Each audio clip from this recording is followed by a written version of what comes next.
everyone. Today we are talking about Chapter 5, which is information privacy.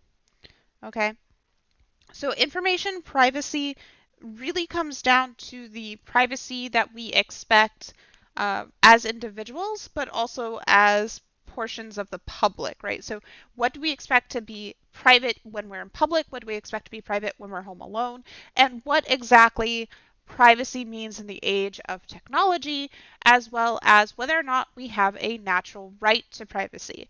So, what we're going to talk about first is what exactly is privacy. So, privacy as we know it doesn't have a really good definition. There are things that we expect to be private, which we can talk about in this way of access. Who has access to those things, right?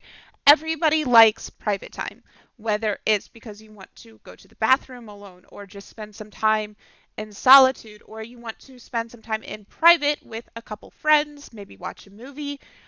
Allowing yourself to get out of the public view, take off your public mask, and put on your private persona is something we all appreciate. And we can think about what we want to be private by what we think about the notion of access.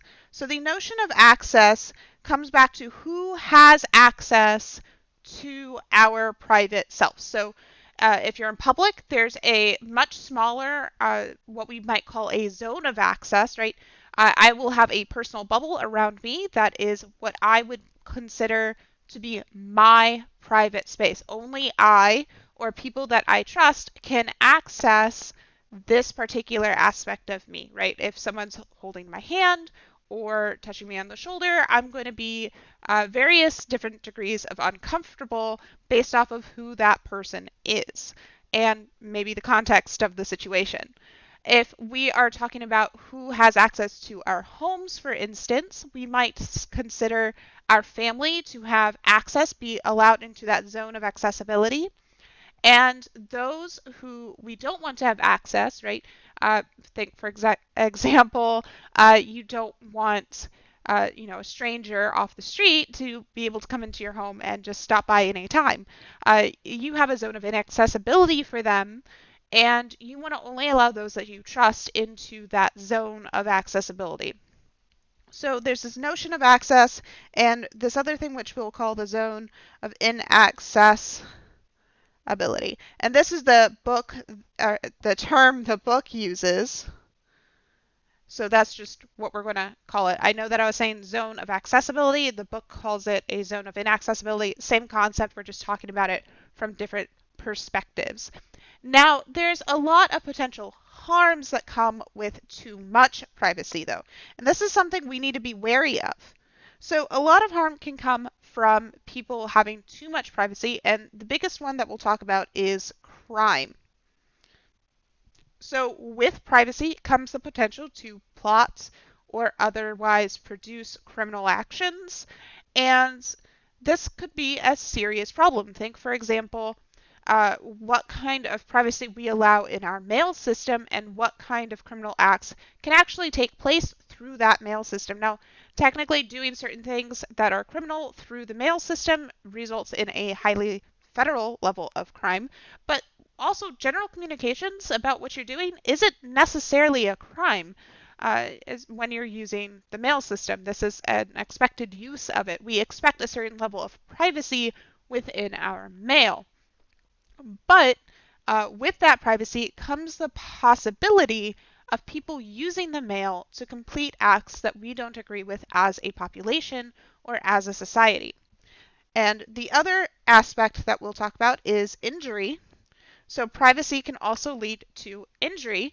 And this is more along the sense of what happens in private homes rather than what could possibly happen through privacy in public systems. So in a public home type setting, injury can happen when we have members of a family perhaps who are not necessarily working within the best interests of everybody in that private zone. So they might perhaps do something that could cause harm to another member of the family because they have the amount of privacy that they do. This is often brought up in ways such as abuse and other categories of, basically varieties of abuse, right? So if we're talking about verbal abuse or physical abuse, these are things that we usually refer to when we're talking about injury. So those are some of the harms of having too much privacy, but there's also benefits to having privacy, and we all experience these benefits on a fairly regular basis. The first one allows you some freedom, right? We behave differently when we're entirely in a private space than when we're in public. We all have a public persona, whether that's you smile more or you're just a generally friendly person. And when you're in private, you're going to behave differently, and that's okay. Like, you do not have to be the same person in public as you are in your private life. That's fine to have these different personas, and that's expectedly normal. But being able to have that private space allows you to take the stress off of your public persona and just enjoy your private life and your private persona, which is really important for us as individuals. We all really appreciate having that space. Now, the other thing it allows us is some flexibility, right? With that freedom comes the ability to mold who we are to different scenarios, and not necessarily have to explain why we're behaving differently in one situation than another, which is, part of having privacy. You can choose to behave or change your behavior in different ways without explanation. There's also a lot of people think that having this private life, this private access, allows us to grow as individuals. So they think that this is essential for us as human beings to become a fully fledged individual and member of society. Now, whether or not you agree with that isn't really the point. The point is that there's a lot of harms that could come from having too much privacy and a lot of benefits that can come from it as well. And we need to know how to balance these two things. So the next thing I want to talk about in the following video is going to come in with the natural right to privacy and where the idea of a right to privacy even comes from, as well as what we mean by trust when it comes to privacy.